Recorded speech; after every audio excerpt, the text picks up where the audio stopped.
What's going on YouTube? It's Donnie all day. So it's April. We're getting snow outside, Massachusetts. So here's what I plan on doing today. Because I can't really go out and shoot a video, taking my badass Viking pickaxe that I modified the handle on, and I'm going to fill in this gap that I'd left there for myself to fix at a later date, which is today. This thing is just awesome, man. I freaking love this thing. It is such a badass axe, and now that I shortened it, it's even better. But what I need to do is fill in the gap that I left on top when I wedged it in. I wedged in the top and then I broke it down. But what I need to do is just make it nice. So what I'm thinking of doing is I took a bunch of sawdust and I put it in with some metal shavings. And what I want to do is take some flex glue and this screw, and I want to stir the glue in to all the wood and metal shavings, and then pack it in there and kind of smooth it with the top. So that is what I'm going to be working on right now. I'm definitely going to need a knife, and luckily in my pocket I have my very own dbad Pocket Warrior. Remember, you can find these on eBay. If you look up dbad Pocket Warrior, you can get these things on eBay, man, because the Croco Knives has their own eBay store. God, look at that. Damascus is beautiful all the way to that gorgeous dirty blade because I've been using it and touching it. But yeah, so these are still available. You can get them even if the numbers ran out, you can still get more. And I think there's still numbers of 50 that you can get, because remember that they are all numbered. So what I want to do is open this up and then take this and just without cutting off my finger.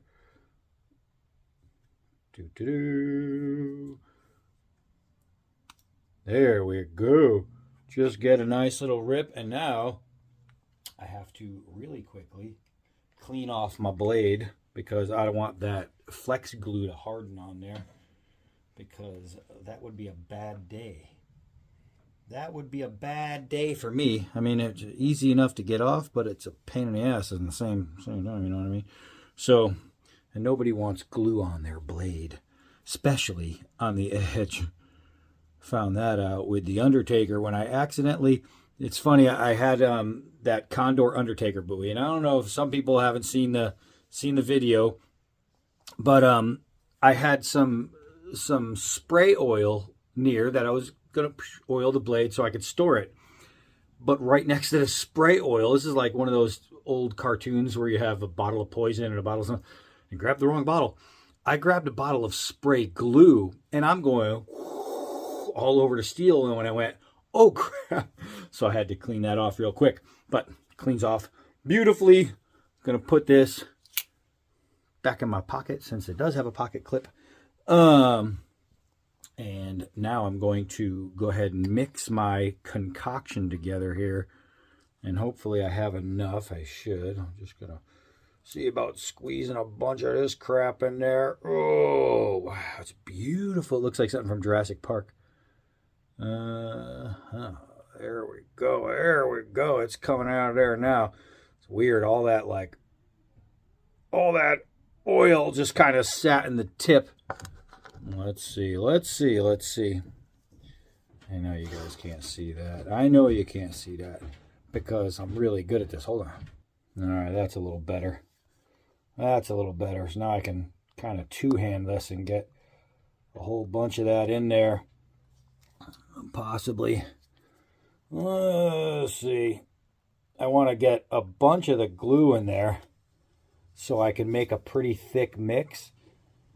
Ooh. Good thing I go to the gym. This stuff is tough. It's tough, man. Oh, here we go. There we go. Let's see. I don't know if I have enough. I think I need some more. Hold on. Let me get some more in there.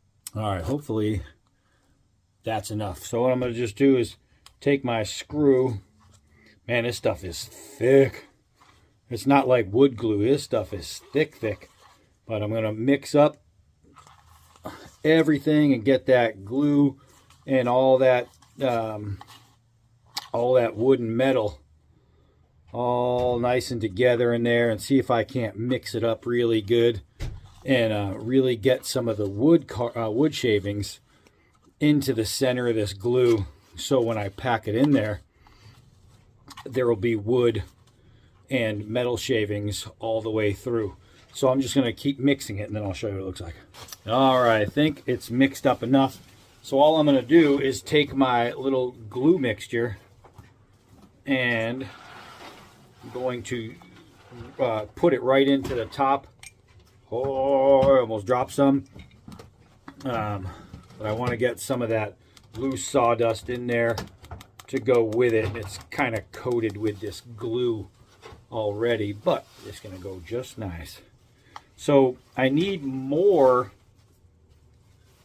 than what's going to fill that top. You know what I mean? I need to kind of overfill it, and that way when it dries, I'll be able to sand it down. You know what I mean?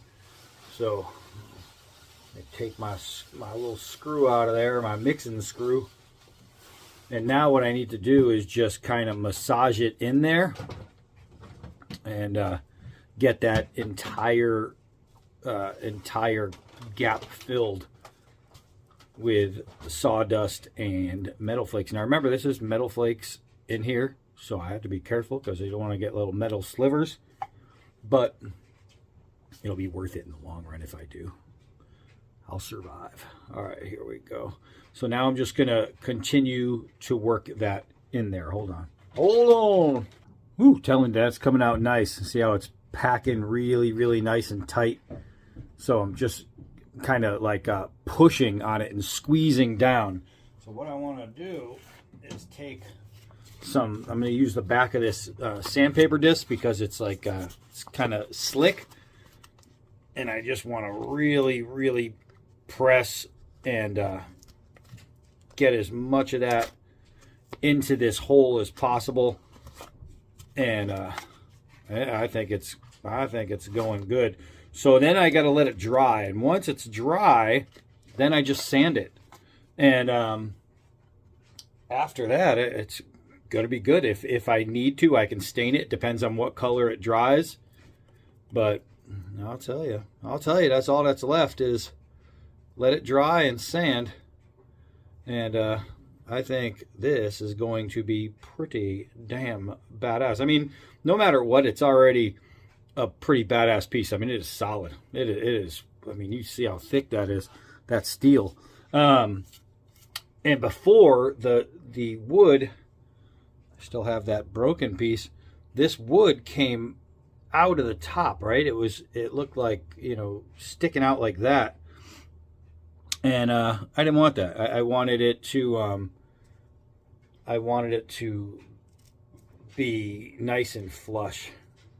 And that's what I'm doing. So I'll actually use this piece of wood to roll around there and make it nice and flat. And I think that just did the trick. I was looking for the right tool, and I think that did the trick. So I'm going to let it dry, and you'll see. Hold on.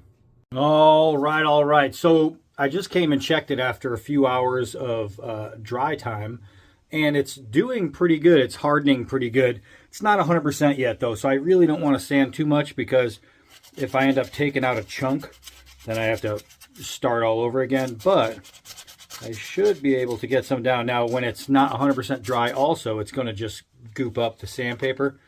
So my sandpaper's not going to last anyway, but let's just see. Let's just see together. Yeah, oh yeah. So that's going to be really good. So you can see now, look at how beautifully it takes the shape. Once it's fully dry, it's going to just come together much better. Will it hold? How good is that? Because there's so much sawdust and metal flake in there. It should hold pretty good. I really want to sand it with a rougher piece of sandpaper, at least a brand new set of sandpaper. Hold on. All right, let's get crazy. I did I have like this little Incan bead guitar, and I got it and it wasn't working right, or it had a little break in it. It was missing a piece, and the coloration and texturing matched this pretty good. And this is just an old 1x30 belt that I used for knife making, and it actually worked pretty good to mask the broken part. I got to use it on my guitar. But now, since I have it laying around, let's just see, because this is pretty rough. Oh. Let's see. I'll tell you, it's working. Everything's holding.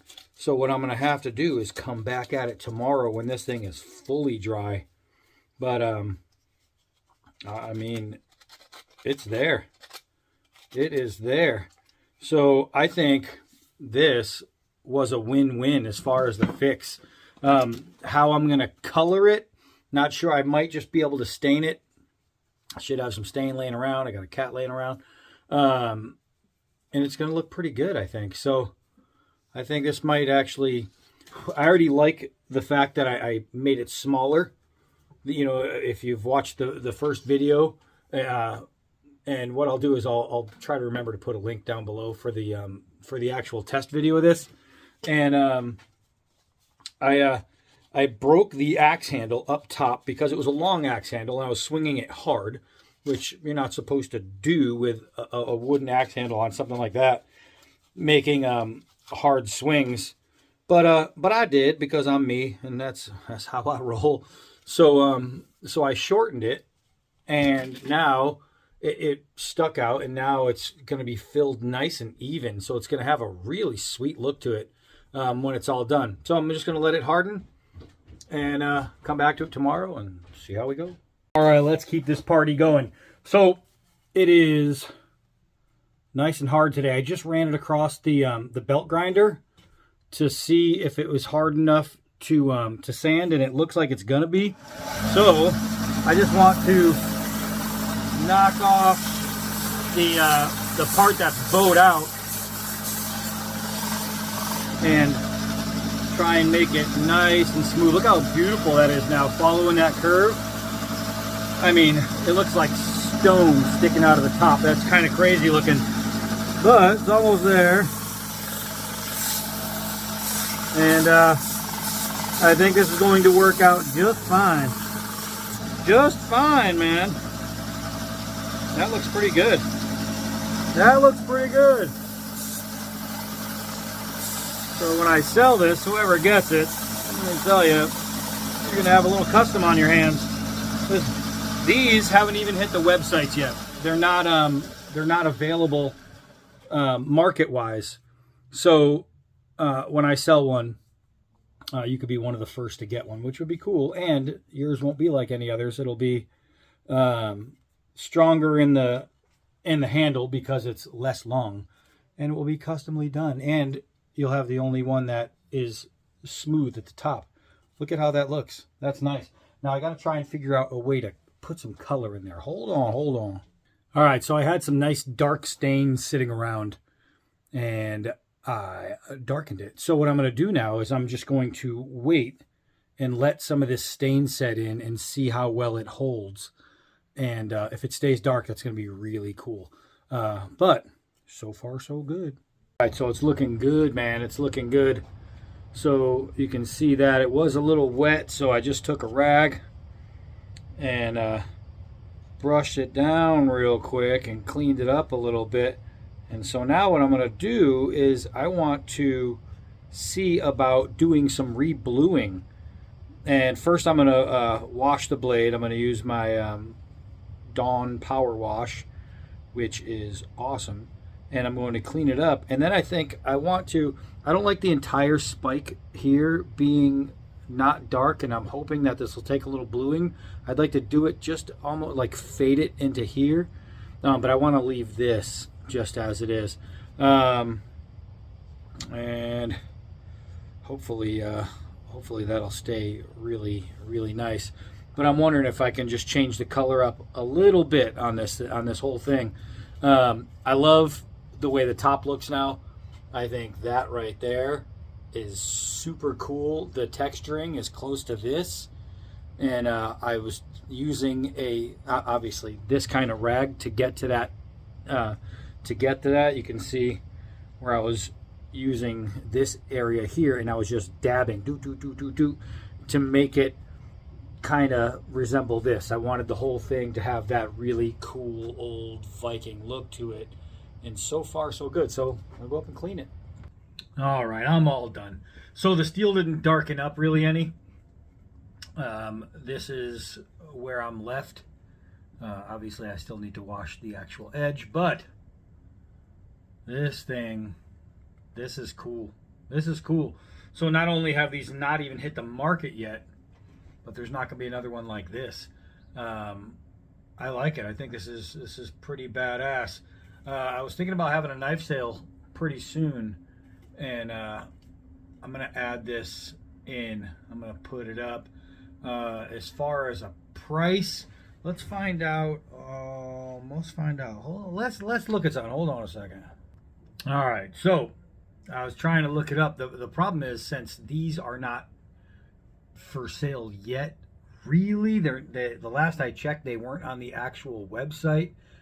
Being a dealer, I was able to get a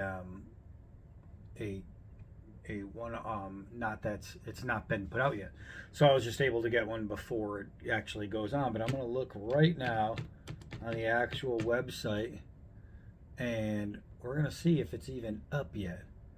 And it would be on the Right Edge website. And let's say I got dark all over my hands trying not to get it on my face. So axes, let's look. Okay, so we have, all right, yeah, it's still not even on the website. And let's see, you got your custom Viking axe with wood handle. That's completely different. That was $100. They were all $100 on sale now, between $89 and $80. So you have two prices, $89 or $80. So that's what we're going to be looking at most likely for a price on this. So if I was going to sell it, I'd probably sell it. I'd go low and catch it at 80. So if somebody wants it before I put it up on the knife sale, let me know. I'll sell this thing for 80, and unlike them, I'll do it 80 shipped. 80 shipped to your door. But this is really cool. This would be something really awesome to hang in a war room too. I mean, really awesome. It's just a good looking axe, and I have to say, this isn't going to be your camp axe. This is going to be your devastating, somebody just broke into your house. Awesome axe. But super cool piece. Super cool piece. So anyway, I like the way it came out. I think it's cool. It's rugged. It still looks like it's made by a Viking. You know what I mean? Pretty nasty piece of sharp right here. All right, so there you go. That's the fixed axe. I like it. I am Donnie. Till next video.